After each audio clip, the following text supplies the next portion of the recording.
Hello students, once again welcome back to the YouTube channel Computer World. Today we are again back with another video, and in this video we are going to discuss the practice paper 3 for class 10 IT 402. So let us start with the video. So first of all we have the general instructions. Again the same instructions we are having. Question paper consists of 21 questions which is divided into two sections, section A and section B. Section A consists of the objective type questions and section B consists of the subjective type question.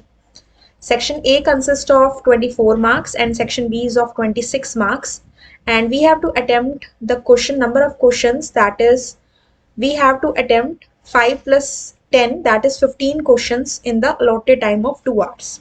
So start करते हैं section A के साथ. Section A says first question first part. Her question के आपको यहाँ पे 6 parts मिलेंगे from 2 to 5 and first question में होंगे आपके अगेन 6 पार्ट्स जिसमें से आपको 4 अटेम्प्ट करने हैं. The first part is which operating system is popularly use for smartphones and tablets. Phones और टैबलेट्स के लिए किस ऑपरेटिंग सिस्टम का यूज किया जाता है? यूनिक्स, लाइनेक्स, विंडोज 7 और Android. So according to the given options Unix, Linux and Windows 7 computer के ऑपरेटिंग सिस्टम है, and Android is the operating system which is for the mobile. So the correct answer is Android. Next question is which of the following are not the symptom of stress? इनमें से क्या stress का symptom नहीं है? Constipation, difficulty in breathing, heartburn, none of these. So these three options A, B and C which are given, these are the general problems but they are not related to stress. So that is why the answer will be none of these. Third part, which of the following are the qualities of an entrepreneur? इनमें से कौन सी qualities एक entrepreneur की होती हैं? Strong communication skills, highly educated, caregivers, all of the above. So these all are the qualities of a good entrepreneur. That is communication skills अच्छे होने चाहिए. He or she must be highly educated and he should provide the services to the society. So according to the given options, the answer will be all of the above. Now fourth part, an enterprise owned and controlled by women and giving at least 51% of the employment generated in the enterprise to women is. कोई भी एक ऐसा business जो women control करती हैं and जिसमें 51% employment is generated by the women, that is known as agricultural entrepreneurship, small scale entrepreneurship, social entrepreneurship और women entrepreneurship. So according to the given options the answer is women entrepreneurship because इसके अंदर सारी चीजें हैं, they are related to women. Next question is which of the following statements about self-motivation is correct? It is a confidence booster. It enhances one's enthusiasm and provides energy to do work. It also reflects the ability to cheer yourself after disappointments. It also cultivates a desire to do something in life. So students, self-motivation की बात करें, it means हम किसी भी काम को करते हैं without anyone saying us to do that. So that is self-motivation. So according to the options अगर हम देखें तो हमारा correct answer बनता है option number C. It reflects the ability to cheer yourself after disappointments. Sometimes when we fail in the life we are disappointed, so we have to cheer ourselves, that is we have to move on in the life. So in that case self motivation plays a part, right? So this is the correct answer, that is option number C. Now sixth is entrepreneurship skills help in dash to develop the ability to handle the failure, in making difference to the society, to develop critical thinking or all of the above. Entrepreneurship skills का मतलब business बनाने की जो skills हैं वो किस चीज में हेल्प करते हैं? फेलियर को हैंडल करने में, सोसाइटी में डिफरेंस लाने में, क्रिटिकल थिंकिंग को डेवलप करने में या ऑल ऑफ द अबव. तो ये तीनों ही चीजों में हेल्प करते हैं entrepreneurial skills. So the answer will be all of the above, right? Now question number 2. 6 questions are given. You have to answer any 5. Now from question number 2 to question number 5, we have the questions from subject specific skills. First part of question 2 says effect of toggle key can be checked by pressing. Toggle key हमारे keyboard पे वो keys होती हैं जिनको एक बार press करने पे वो ऑन हो जाती हैं और दूसरी बार प्रेस करने पे ऑफ हो जाती हैं. जैसे कि कैप्स लॉक की होती है, नम लॉक की होती है और स्क्रॉल लॉक की होती है. ठीक है, तो हम किससे चेक कर सकते हैं? अब ऑप्शंस में आपको तीनों ही नाम दिए गए हैं, num lock, caps lock, scroll lock. So the answer will be all of these, right? Second part, which of the following statements is true? इनमें से कौन सी स्टेटमेंट ट्रू है? Queries can be used to retrieve the data from the table. Queries can be printed in well formatted manner and presented as information. Reports and forms are similar, but forms are used to print and reports to display on screen only, or none of the above. The first है queries can be used to retrieve the data from the table. This statement is absolutely right because query का मतलब होता है हम table के ऊपर कोई condition लगाते हैं जिसमें से हम डेटा को रिट्रीव करते हैं. So this is the correct answer. Second part भी देख लेते हैं. क्वेरी को हम प्रिंट कर सकते हैं, नो. रिपोर्ट को हम प्रिंट करते हैं. Report and form are similar but forms are use to print, no. Forms को प्रिंट नहीं करते, रिपोर्ट्स को प्रिंट करते हैं. ठीक है, फॉर्म सिर्फ हमें स्क्रीन पे दिखाई देता है. So the correct option will be option number A, queries can be use to retrieve the data from the table. Now third part, when data is stored, maintained and retrieved from multiple tables, then special database software are required. जब भी data को store किया जाता है, maintain किया जाता है और मल्टीपल टेबल से रिट्रीव किया जाता है तो उसके लिए स्पेशल डेटाबेस सॉफ्टवेयर चाहिए होते हैं जिन्हें हम क्या कहते हैं, डीबीएमएस, आरडीबीएमएस, स्पेशल डीबीएमएस और ऑल ऑफ दीज. तो जब मल्टीपल टेबल से हमें डेटा को लेना होता है स्टूडेंट, तो उसके लिए हमारे पास जो डीबीएमएस होता है that is RDBMS, relational database management system. ऐसा डेटाबेस मैनेजमेंट सिस्टम जिसमें एक ही टेबल, हमारे पास दो तरह के एक्चुअली डेटाबेस होते हैं, flat file and relational. Flat file मतलब जिसमें हम एक टेबल के साथ काम करते हैं जैसे कि एमएस एक्सेल, और रिलेशनल डीबीएमएस मतलब जिसमें हम मल्टीपल टेबल्स के साथ काम करते हैं that is RDBMS. So the correct answer will be RDBMS. Now question number 4, question number 2 का फोर्थ पार्ट.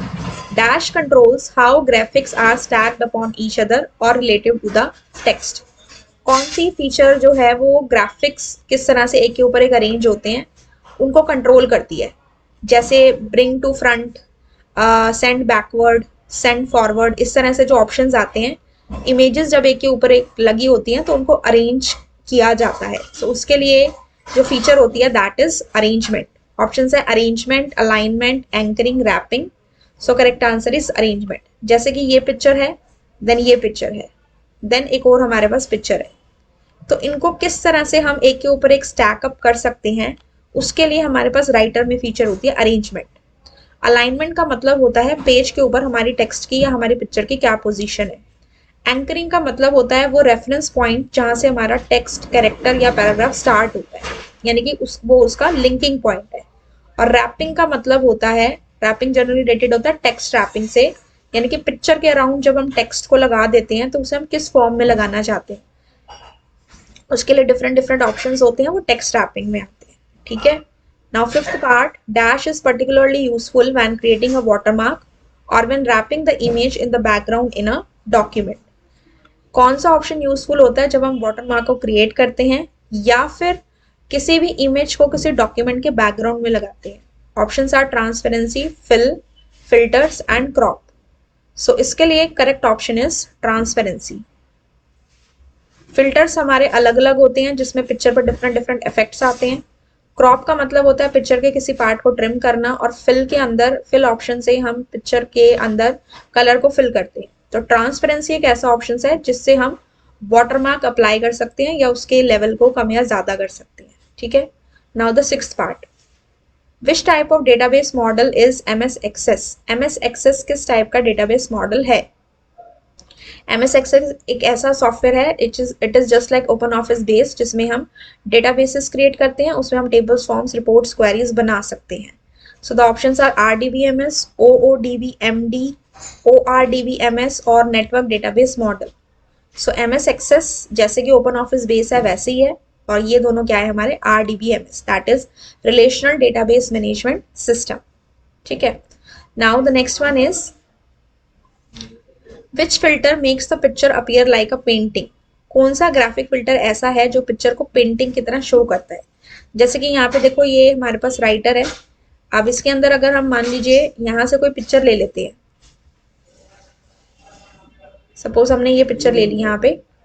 ठीक है. तो ये हमारे पास कुछ फिल्टर्स हैं ये. तो इसके अंदर अगर हम पोस्चराइज, पेंटिंग जैसा दिखाना है तो हमारे पास डिफरेंट डिफरेंट ऑप्शंस हैं.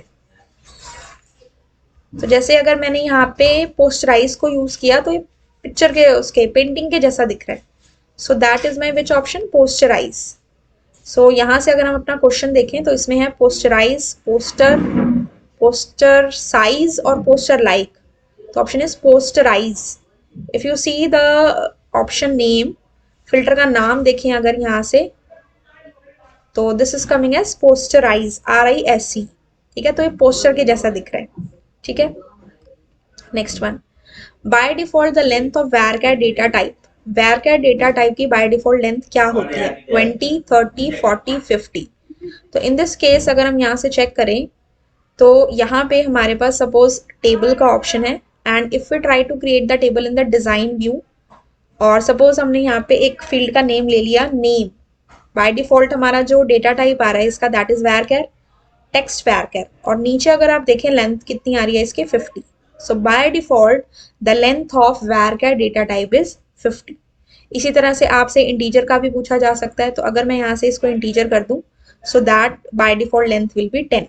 तो इंटीजर की बाय डिफॉल्ट लेंथ 10 होती है और varchar की बाय डिफॉल्ट लेंथ कितनी होती है, 50, ठीक है। So this is our answer, 20, 30, 40, 50, answer will be 50। Now third part of question 3, when toggle key is active, the locking keys when switched on produce dash sound। जब हम toggle की वाले option को एक्टिवेट कर देते हैं अपने सिस्टम में, तो जब हम उन्हें प्रेस करते हैं तो कैसी साउंड आती है, high, low, no, none of these.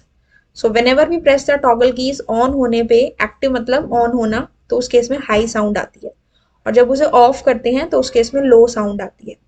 तो ये उन लोगों के लिए है जो विजुअल इम्पेयरमेंट है जिनको, तो वो क्या करते हैं, साउंड को सुन के समझ जाते हैं कि किस टाइम पे कौन सी टॉगल की एक्टिव हुई है, दैट इज ऑन हुई है या ऑफ हुई है, ठीक है।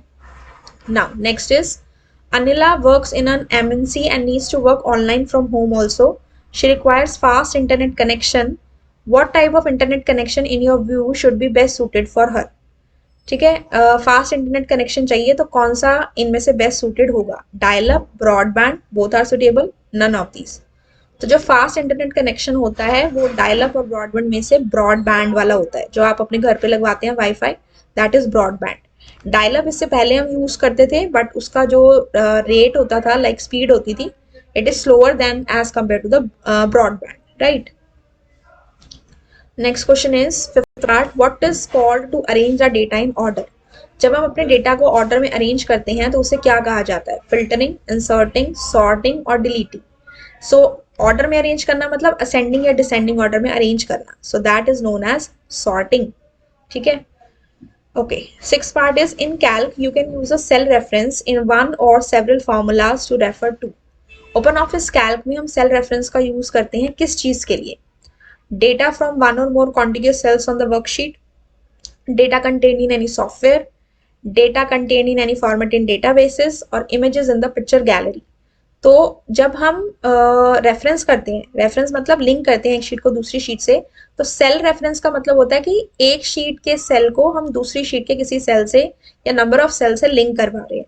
तो हम वो कीबोर्ड से भी कर सकते हैं, माउस से भी कर सकते हैं। तो एग्जैक्टली उसमें क्या होता है, उसमें ये होता है कि डेटा फ्रॉम वन और more contiguous cells on the worksheet, contiguous मतलब कॉन्टिन्यूअस, एक वर्कशीट के रेंज ऑफ सेल्स को हम सेलेक्ट करते हैं और उस डेटा के ऊपर कुछ ऑपरेशन करवा के या डायरेक्ट उस डेटा को हम दूसरी शीट में लेके जाते हैं, ठीक है। So the answer is option number A. Now question number 4, again 6 questions, we have to attempt, you have to attempt any 5. First part is, which of the following block editor is especially meant for the Mac computer and is a paid software? Mac computers मतलब कि जिसमें Mac का operating system हो, कौन सा blog editor हमें कौन सा ब्लॉग एडिटर इसके लिए होता है जो पेड भी होता है, BlogDesk, Qumana, Windows Live Writer, MarsEdit. तो इसमें स्टूडेंट्स हमारे पास होता है MarsEdit, this is mainly meant for the Mac computer और ये पेड भी होता है। और अगर आपसे कई बार क्वेश्चन ये पूछा जाए कि विंडोज का, सॉरी माइक्रोसॉफ्ट का कौन सा ब्लॉग एडिटर है, तो वो होता है विंडोज लाइव राइटर, ठीक है। कई बार यहाँ पे विंडोज नहीं लिखा होता, लाइव राइटर लिखा होता है, तो हमें ध्यान रखना है कि माइक्रोसॉफ्ट के लिए तो विंडोज का जो होता है दैट इज लाइव राइटर, जो कि माइक्रोसॉफ्ट का होता है, और मैक कंप्यूटर्स के लिए जो होता है that is Mars edit, right. Now second part, Gaurav has inserted an image in a document. He wants to remove the unwanted area of the image. Which option of the word processor he will use to complete the task? गौरव ने अपने document में एक image को insert किया है, उसे अपनी image में से अनवांटेड एरिया को हटाना है, तो इसमें से वो कौन से ऑप्शन को चूज करेगा, clip art, cut, crop, contrast. Very easy. Clip art होता है इमेजेस को इंसर्ट करने के लिए, कट होता है स्पेसिफिक चीज को कट करने के लिए, वो टेक्स्ट भी हो सकती है, पिक्चर भी हो सकती है, बट और जब हम उसे जाके पेस्ट करते हैं तो ओरिजिनल जो होता है वैसा ही पेस्ट होता है। तो क्रॉप एक ऑप्शन होता है जिससे हम अनवांटेड एरिया को सेलेक्ट करके उसे वहां से ट्रिम कर सकते हैं, ठीक है। एंड कंट्रास्ट जो होता है that is an option related to the image, जिसमें उसके हम कह सकते हैं हम जैसे फिल्टर्स लगाते हैं वैसे इफेक्ट्स उसमें उस तरह के आते हैं, ठीक है। Now the third one is which of the following is not the date और टाइम डेटा टाइप। इनमें से कौन सा डेट और टाइम का डेटा टाइप नहीं है? Date, time, date stamp, time stamp. तो डेट और टाइम के डेटा टाइप की अगर बात करें तो हमारे पास डेट भी होता है जिसमें सिंपल डेट आती है, टाइम भी होता है जिसमें सिंपल टाइम आता है। डेट स्टैम्प नहीं होता, टाइम स्टैम्प होता है। टाइम स्टैम्प में डेट और टाइम दोनों आते हैं, लेकिन डेट स्टैम्प जो है वो इसका डेटा टाइप नहीं है। So the correct option will be option number C. Next is which is no physical wired connection between sender and receiver to communicate call। Wired connection ना होना सेंडर और receiver के बीच में, उस टेक्नोलॉजी को क्या कहते हैं? Dial up, wireless, broadband, all of this. Again easy, answer is wireless connection. Dial up और ब्रॉडबैंड दोनों में कुछ वायर्स का यूज होता है, बट वायरलेस कनेक्शन मतलब कि जैसे ब्लूटूथ से कनेक्शन होता है, ठीक है, this thing. Next is fifth part, hyperlink dialogue box has dash option on the left hand side.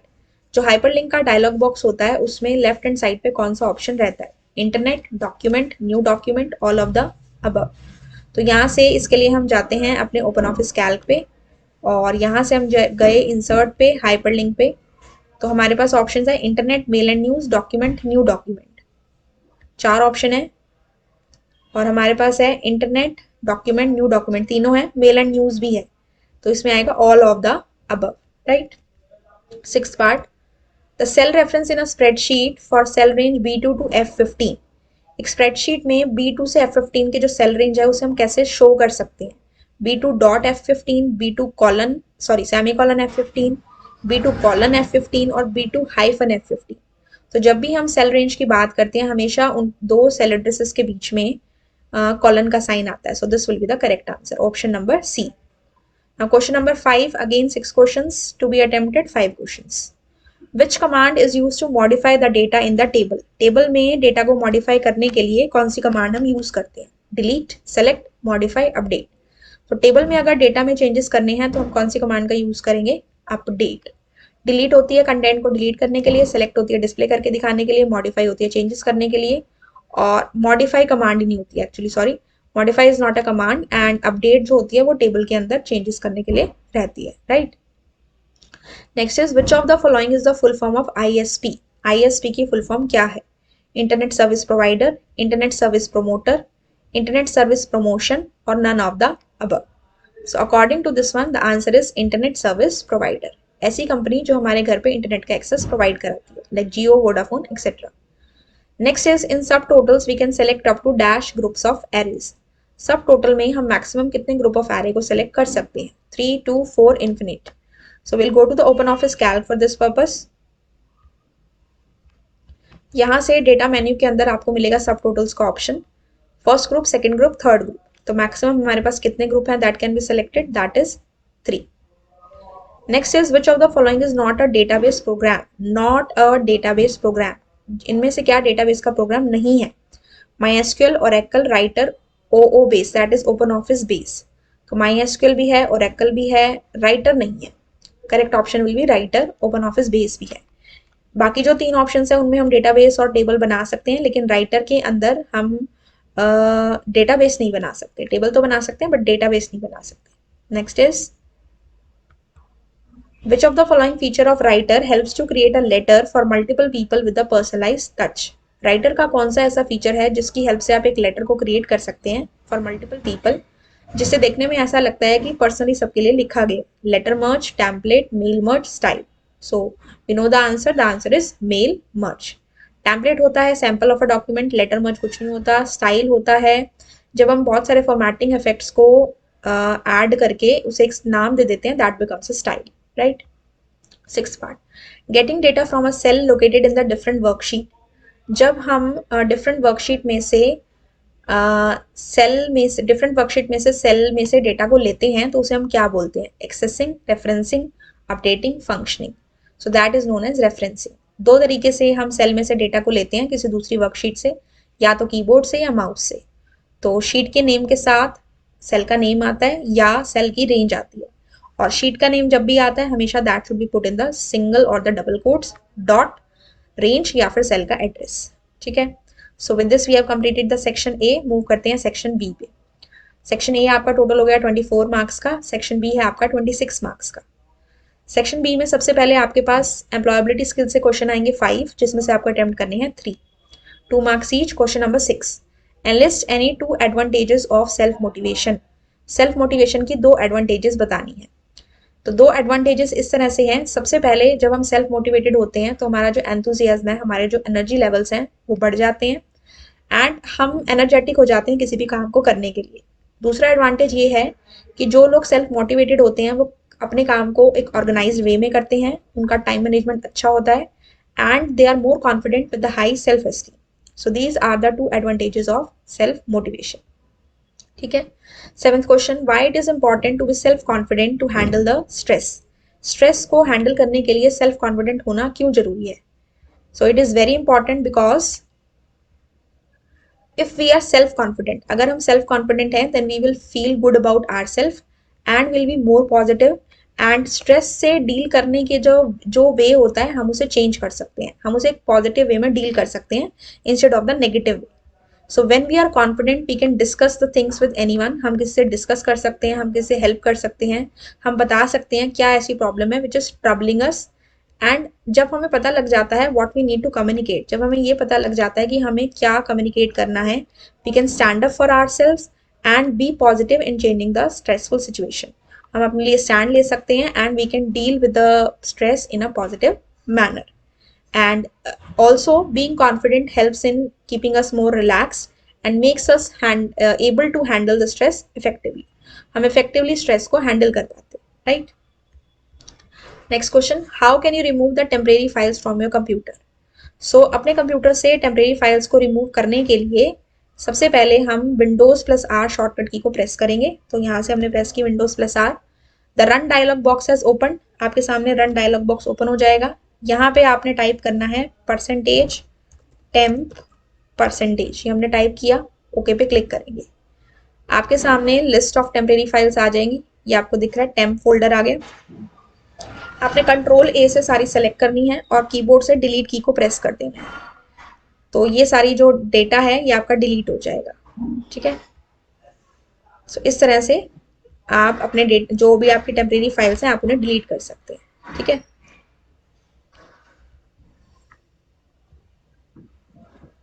right, a list of temporary files will be shown, press Ctrl plus A and then the delete key from the keyboard.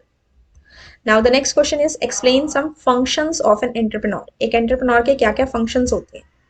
entrepreneur के functions ये होते हैं, सबसे पहला होता है innovation। तो innovation का मतलब होता है अपने business के अंदर creativity लाना, कोई existing product से नया product बनाना या नए तरीके से उसको create करना, to develop the new ideas, technology and the products which creates a new market and किसी भी नए प्रोडक्ट को या तो डेवलप करना या फिर एग्जिस्टिंग प्रोडक्ट से कुछ नया बनाना, that is known as innovation. सबसे पहला फंक्शन एंटरप्रेन्योर का ये है। दूसरा है risk taking.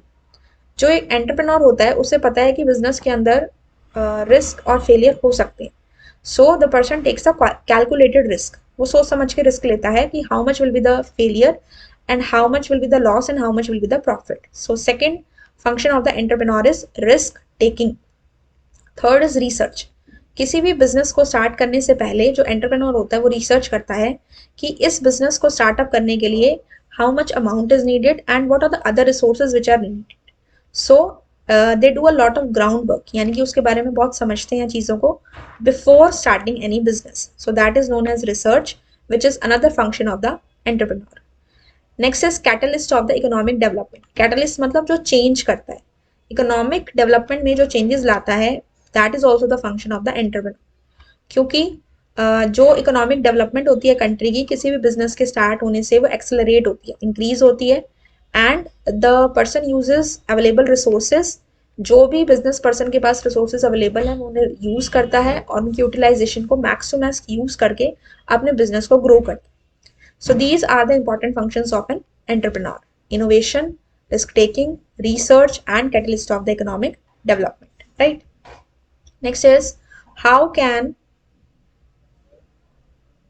How can one become an entrepreneur, एक पर्सन एंटरप्रेन्योर कैसे बन सकता है? Again with the right skills, with the right knowledge. So the answer is the person can become an entrepreneur. हमारे पास यहाँ पे 4 एलिमेंट्स हैं. सबसे पहले है विजन. सबसे पहले बिजनेस पर्सन या एंटरप्रेन्योर को ये पता होना चाहिए कि न्यू एमर्जिंग अपॉर्चुनिटीज क्या है. क्या वो पहले बने हुए बिजनेस से और कुछ नया बना सकता है, या फिर मार्केट में क्या ऐसे चैलेंजेस हैं जिसके बेसिस पे बिजनेस बनाया जा सकता है. Second is innovation, that is doing something new और establishing a new business. That is the ये भी एक this is also an element of the entrepreneur. Then risk bearing, the person takes the risk and faces the uncertainty, क्योंकि business में loss भी होता है, profit भी होता है, तो हमें ध्यान में रखना है कि it can lead to loss also.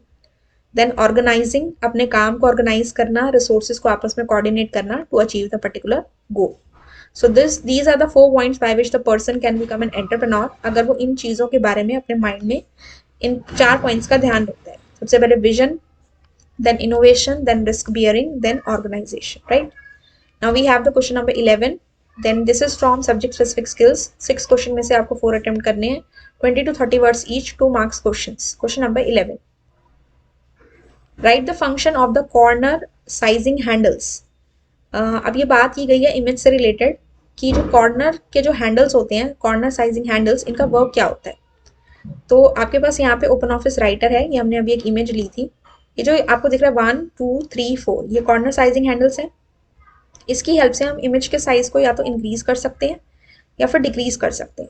अगर मैं इस एरो को अंदर की तरफ मूव करूंगी, like if you see here, अगर मैं इसे आउटवर्ड मूव करूं तो इमेज विल बिकम बिग, और अगर मैं इनवर्ड मूव करूं तो इमेज विल बिकम स्मॉल.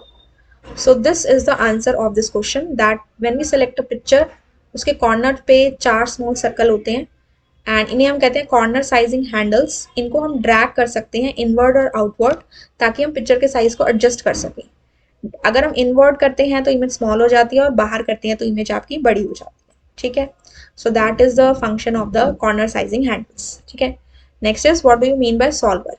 तो सॉल्वर के बारे में हमने प्रैक्टिकली भी पढ़ा था. सॉल्वर एक फीचर है इलेक्ट्रॉनिक स्प्रेडशीट का, दैट इज ओपन ऑफिस कैल के अंदर एक ऐसा फीचर है जिसकी हेल्प से, सबसे पहले ये एक व्हाट इफ एनालिसिस टूल है, यानी कि हमें आउटपुट पता है, आउटपुट हमें पता है और उसकी हेल्प से हमें मल्टीपल इनपुट निकालने हैं. तो ये व्हाट इफ एनालिसिस टूल है. 3 व्हाट इफ एनालिसिस टूल है, गोल 6 सिनेरियो सॉल्वर. ठीक है, तो ये एक व्हाट इफ एनालिसिस टूल है. इससे हम अपने काम को सबसे पहले तो मल्टीपल इनपुट निकाल सकते हैं based on the given output value, and इसका मेन पर्पस है simulation and optimisation of business and engineering models. Business में जो भी हम अलग अलग तरह के प्रोटोटाइप से मॉडल्स डेवलप करते हैं, उसको एक पॉजिटिव वे में सॉल्वर के थ्रू हम उसे यूज कर सकते हैं एंड अप्लाई कर सकते हैं. ठीक है, जैसे कि एक स्टूडेंट के बहुत सारे सब्जेक्ट के मार्क्स हैं और 5 सब्जेक्ट्स के मार्क्स हैं, उसमें से 3 के हमने डाल दिए, 2 के हमने नहीं डाले, और हमें रिजल्ट में परसेंटेज में 80 चाहिए. तो हमें ये पता लगाना है कि बाकी जो 2 सब्जेक्ट के मार्क्स हमने नहीं डाले उसके कितने होंगे. उसके लिए हम कंडीशन भी सेट कर सकते हैं. तो वो ऑप्शन हमारा होता है सॉल्वर, जो हमें आउटपुट के बेसिस पे मल्टीपल इनपुट प्रोवाइड कराता है by applying some conditions on it. ठीक है, और ये आपको कहाँ मिलता है, इन द टूल्स में. Right, next is explain the first group tab in short in subtotals. सब टोटल्स के अंदर जो हमारा फर्स्ट ग्रुप टैब होता है उसे हमें एक्सप्लेन करना है. तो यहाँ आते हैं हम अपने ओपन ऑफिस कैल्क पे. ओपन ऑफिस कैल्क के अंदर हमारे पास यहाँ पे है दिस वन सब टोटल. डेटा मेन्यू में सब टोटल था, यहाँ पे first group, second group, third group, 3 group है. फर्स्ट ग्रुप के अंदर हमारे पास है group by, calculate subtotal for and function. Group by के अंदर यहाँ पे कॉलम का नाम आता है. अगर कोई लेबल हेडिंग आपने नहीं दे रखी तो सिंपली दिखाएगा कॉलम ए. जैसे कि अगर मैं ये सेलेक्ट करूँ और डेटा में जाएं और यहाँ से सब टोटल्स लें, तो ये हमें क्या दिखा रहा है, यहाँ पे कॉलम बी.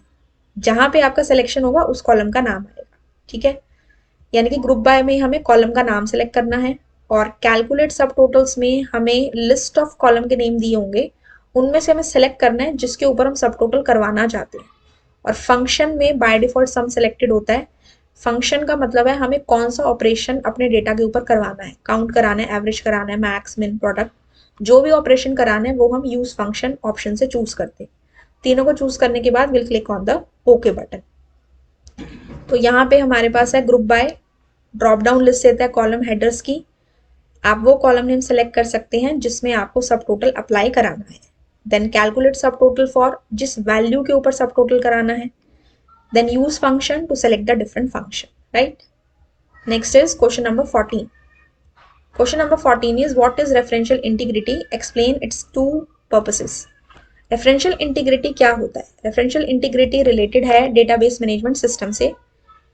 Referential integrity ऐसे rules हैं database management system के जो ensure करते हैं कि हमारे टेबल में जो भी डेटा है वो accurate रहे, उसमें कोई भी mistakes ना हो। एंड ये रेफरेंशियल इंटीग्रिटी का कंसेप्ट कब आता है? जब हम दो या दो से ज़्यादा टेबल को आपस में लिंक करते हैं।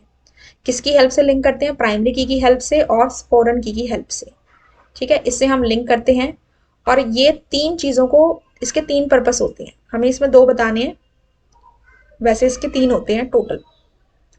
सबसे पहले it help us to avoid adding of records in the related table if there is no associated record on the primary key table. Example से समझते हैं, ये हमने पहले भी किया था। सपोज मेरे पास एक स्टूडेंट टेबल है, एक टीचर टेबल है।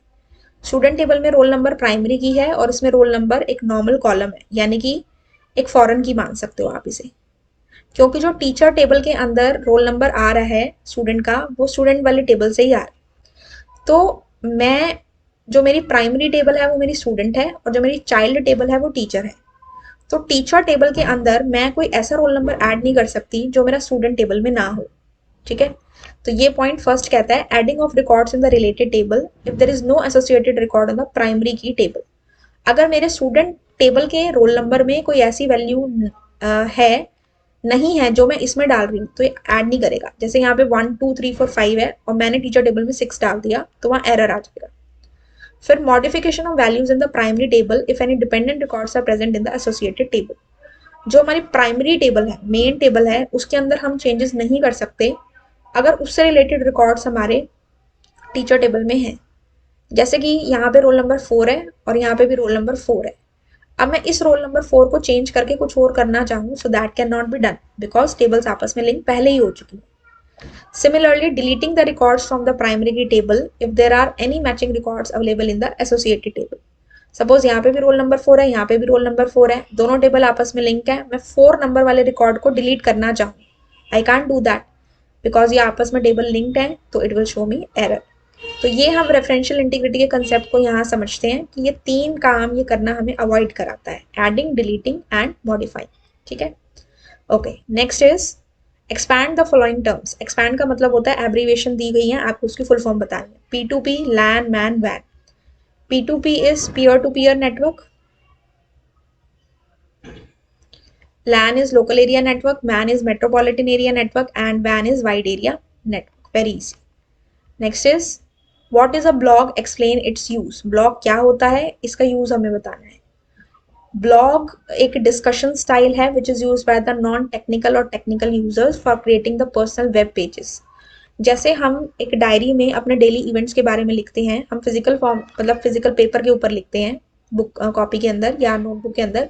तो अगर हम यही काम ऑनलाइन किसी वेबसाइट पे करने लग जाएं, मतलब कोई ऐसी वेबसाइट जिसके अंदर ब्लॉग्स बनते हैं, जैसे कि वर्डप्रेस हो गई, ब्लॉग डेस्क हो गई, और उसमें हम अपने पर्सनल अचीवमेंट्स के बारे में या personal day to day activities के बारे में लिखें, that is known as blog.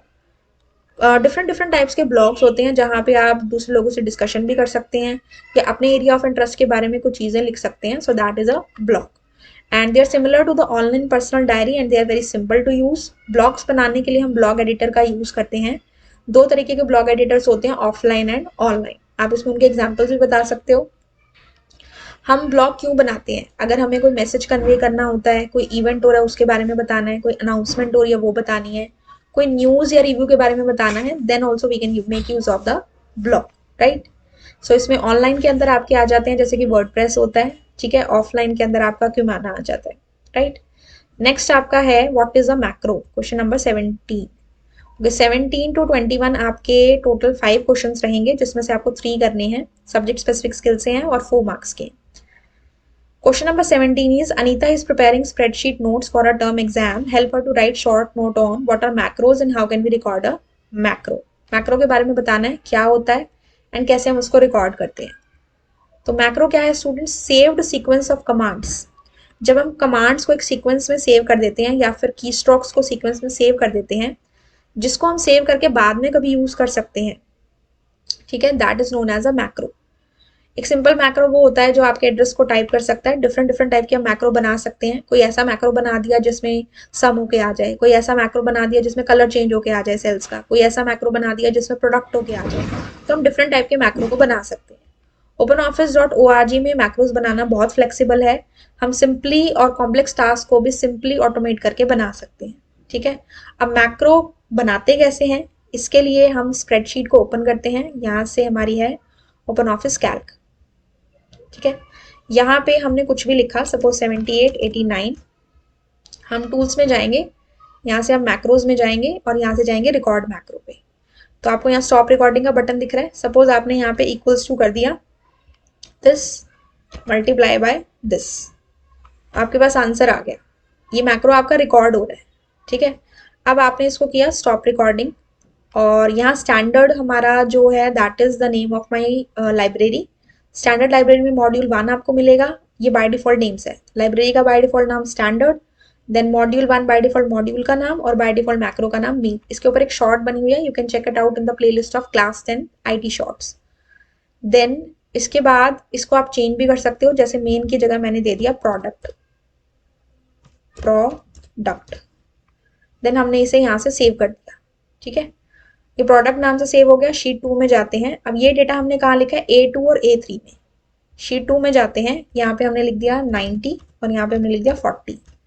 अब मुझे यहाँ पे 90 × 40 चाहिए, तो मैं मल्टीप्लाई कर सकती हूँ। ये तो एक सिंपल सा मैक्रो है, बट कॉम्प्लेक्स वर्क को करने के लिए हम सिंपली क्या करते हैं, मैक्रो को रन कर देते हैं। टूल्स में जाएंगे, मैक्रोज में जाएंगे, रन मैक्रो में जाएंगे, यहाँ से अपने मैक्रो का नेम फाइंड आउट करेंगे।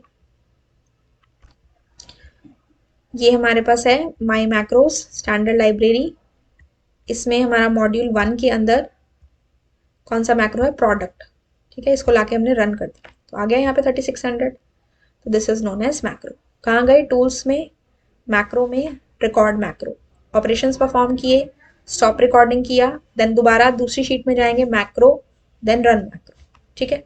सो this is the case. Next is, so these are all the points. इस तरह से आप इसे सेव कर सकते हैं। स्टैंडर्ड लाइब्रेरी में बाय डिफॉल्ट मॉड्यूल 1 नाम का मॉड्यूल होता है, और मॉड्यूल 1 के अंदर बाय डिफॉल्ट जो मैक्रो का नाम होता है दैट इज मेन। मेन को चेंज करके आप कोई और नाम भी दे सकते हो, और you can leave it as it is, ठीक है। Next is question number 18।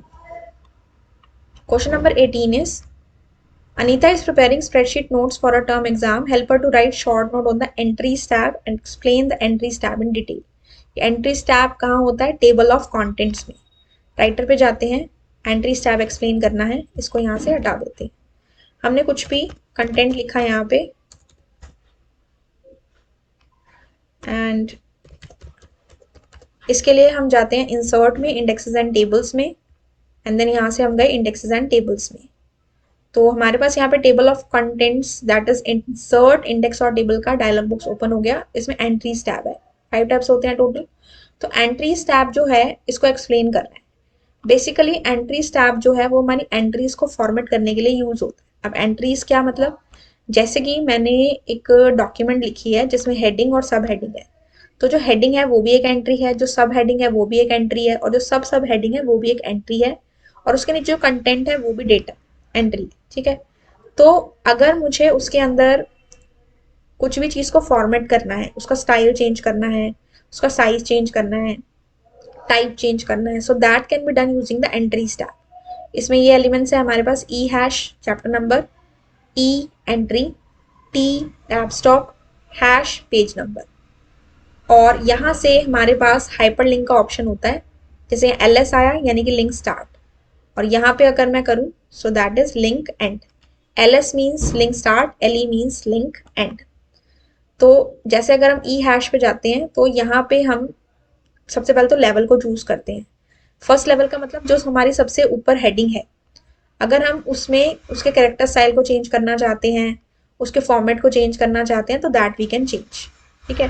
फिर हमारा है यहाँ से एंट्री, जो भी उसके अंदर लिखा हुआ है उसके ऊपर जो कैरेक्टर स्टाइल हमें अप्लाई कराना है तो वो हम यहाँ से चेंज कर सकते हैं। Then tab stop, tab stop का मतलब होता है जो हमने कंटेंट लिखा है और उसके सामने जो पेज नंबर है उसके बीच में जो भी डॉट डॉट डॉट है या लाइन है उसके टाइप को चेंज कराना है, दैट कैन बी चेंज। यहाँ से फिल कैरेक्टर के फॉर्म में चेंज कर सकते हैं, जैसे डॉट है, हाइफन है, अंडरस्कोर है, इस तरह से। फिर हमारा हैश होता है, ये हमारे पेज नंबर के ऊपर कैरेक्टर स्टाइल लगाने के लिए यूज होता है, ठीक है। और लिंक स्टार्ट और लिंक एंड में हम क्या कर सकते हैं, हाइपर लिंक को क्रिएट कर सकते हैं, ठीक है। जैसे कि मैंने ऊपर लिखा हेडिंग दी फर्स्ट जनरेशन, तो आई वांट की इंडेक्स में टेबल ऑफ कंटेंट में फर्स्ट जनरेशन के ऊपर जैसे ही मैं क्लिक करूं, कंट्रोल प्लस के क्लिक, तो जिस भी पेज पे फर्स्ट जनरेशन के बारे में कंटेंट लिखा हुआ है मैं वहां पहुंच जाऊं, तो उसके लिए हाइपरलिंक का ऑप्शन होता है। इसकी डिटेल्ड वीडियो बनी हुई है, आप डिस्क्रिप्शन बॉक्स में इसकी प्लेलिस्ट में जाके चेक कर सकते हो, ठीक है। So that is the entries tab. It allows us to format the entries in the table of content. हर लेवल के लिए यूजर ऐड कर सकता है या डिलीट करता है एलिमेंट को। हेडिंग्स और लेवल्स पे आप इसमें कैरेक्टर स्टाइल भी लगा सकते हो। सबसे पहले आपको इसमें लेवल को चूज करना है जिसको आपको फॉर्मेट करना है। देन आपके पास ये ऑप्शंस होते हैं, ई हैश फॉर हेडिंग नंबर और you can say chapter number, E for entry, T for tab stop, hash for page number, ls for start of the hyperlink, and le for end of the hyperlink. Next question. Now the director of the company, question number 19, uses a database to store data about job title. This is a part of the database given below. ये table है student, इसके अंदर कुछ fields हैं, last name, first name, department, payroll number, salary and job title. आपसे first question पूछा गया, how many records are there in this part of database. इसमें कितने रिकॉर्ड्स हैं, तो रिकॉर्ड्स क्या होती हैं, रोज। कितनी रोज हैं, 1 2 3 एंड 4, तो रिकॉर्ड्स हो गए हमारे पास 4। सेकंड क्वेश्चन पूछ रहा है, how many fields are there in this part of database. Fields मतलब एट्रीब्यूट्स और columns, 1 2 3 4 5 and 6, so answer will be 6 fields 4 records. Degree is 4, sorry, degree is 6 and cardinality is 4। Then what is the job title of the employee with the payroll number M421? जिस employ का payroll number M421 है उसका job title क्या है, M421 is this one, इसका job title क्या है, secretary. Answer is secretary. Which department has maximum employees and what are their payroll numbers. कौन से डिपार्टमेंट में मैक्सिमम एम्प्लॉयज काम करते हैं, फाइनेंस, ह्यूमन रिसोर्स, सेल्स। तो मैक्सिमम डिपार्टमेंट में कौन काम कर रहे हैं, मतलब कौन से डिपार्टमेंट में मैक्सिमम एम्प्लॉयज काम कर रहे हैं, फाइनेंस में। पेरोल नंबर है A621M502, तो ये आपको लिखना है। कई बार क्वेश्चन इस फॉर्म में भी आ जाता है, मोस्टली आपका कमांड्स लिखने के लिए आता है, तो दोनों आपको पता होने चाहिए। So department is finance and payroll number is A621 and M502, right. Now question number 20. In a class test, Satish has to consider the table and answer the questions related to the table as shown below. Table is car market. The fields are car code, car name, company, color, post, date of manufacturing. Display the car name along with the charges. हमें इसमें क्या display करके दिखाना है, car name. तो यहाँ पे हमारी क्या कमांड होगी, डिस्प्ले करना है तो select car name, cost is also required, no, car name is also only required, so cost नहीं लिखेंगे यहाँ पे। Select car name from car market, name of the table is car market. Then display car name, colour, दो चीजें चाहिए, display के लिए select हो गया, दो चीजें चाहिए, car name, column name is car name, colour, column name is colour, in which E is coming in their name, जिनके नेम में ई आ रहा हो, किसके नेम में, कार के नेम में। तो हम क्या कहेंगे, select car name comma colour, दो चीजें डिस्प्ले करानी है, फ्रॉम कार मार्केट, किसका कलर है, कार का कलर है, colour of car, sorry, colour जिस कलर के अंदर ई आ रहा है वो कह रहे हैं, display the car name and the colour of cars in which E is coming in their names, E is coming in their names. तो यहाँ पे चेंजेस होंगे, यहाँ आएगा select car name colour from car market where car name like, car के name में E आना चाहिए, तो यहाँ हम लिखेंगे where car name like percentage E percentage. Pattern matching का क्वेश्चन है, लाइक ऑपरेटर को हम यूज करेंगे यहाँ पे, और ई आना चाहिए, इट मीन्स ई के पहले भी कुछ हो सकता है और ई के बाद में भी कुछ हो सकता है, तो इसलिए हम यहाँ पे ई से पहले भी परसेंटेज लगाएंगे और ई के बाद भी परसेंटेज लगाएंगे, ठीक है। Okay, the next is display the car name, name of the company, of all cars whose year is 2020. क्या क्या चाहिए? Car name and company name. तो कार नेम नाम के कॉलम में है और कंपनी का नाम कंपनी नाम के कॉलम में. तो इतना पार्ट हो गया. Select car name comma company from car market, table का नाम. अगर आप इतना भी लिख देते हो जहां तक आपका टेबल का नाम है, इतना अगर आपने सही लिख दिया तो वहां पे भी आपको 1 मार्क्स, सॉरी हाफ मार्क्स मिलेगा ही मिलेगा. अब इसने कहा है जहां पे जो ईयर है दैट इज 2020. कंडीशन इज कि जहां पे डेट ऑफ मैन्युफैक्चरिंग का जो ईयर है वो 2020 है. तो हम यहाँ देख रहे हैं डेट ऑफ मैन्युफैक्चरिंग में 2020 आगे आ रहा है, और जब भी हम डेट किसी भी एसक्यूएल कमांड में लिखते हैं so that should be in the quotes. तो हम क्या लिखेंगे? Select car name company from car market where. Condition के लिए क्या लगाया? वेयर. कॉलम का नाम है हमारे पास DOM. लाइक 2020 आना चाहिए. देन हाइफन, 2 अंडरस्कोर यहाँ लगाए मंथ के, ठीक है, 2 डिजिट्स हैं इसलिए. फिर हाइफन, 2 अंडरस्कोर यहाँ लगाए डेट के 2 डिजिट्स हैं इसलिए, ठीक है, क्योंकि जो अंडरस्कोर है वो सिंगल कैरेक्टर को रिप्रेजेंट करता है और परसेंटेज बहुत सारे कैरेक्टर्स को रिप्रेजेंट करता है. और हमने इसको डाल दिया कोट्स में. लास्ट में पुट करेंगे इसमें सेमीकोलन. हर क्वेरी के एंड में you have to put a semicolon. Query means the SQL command, right. Next is display the number of cars manufactured colour wise. Colour के अकॉर्डिंग कितनी कार्स मैन्युफैक्चर्ड हुई हैं, मतलब ब्लू कलर वाली कितनी है, सिल्वर कलर वाली कितनी है, व्हाइट वाली कितनी है, रेड वाली कितनी है, वो हमें बताना. अब इसमें तो कलर आपके सारे चारों अलग अलग हैं, लेकिन कई बार ऐसा होता है कि कुछ कार्स के कलर सेम हो सकते हैं. तो जब भी हमें इस तरह से किसी कॉलम के अकॉर्डिंग अगर हमें डेटा डिस्प्ले करके दिखाना हो तो हम उसमें यूज करते हैं ग्रुप बाय क्लॉज का. और क्या पूछा है? नंबर ऑफ कार्स काउंट करनी है, तो हम करेंगे काउंट स्टार फंक्शन का यूज, ठीक है. तो होगा select count star from car market. It is the name of my table.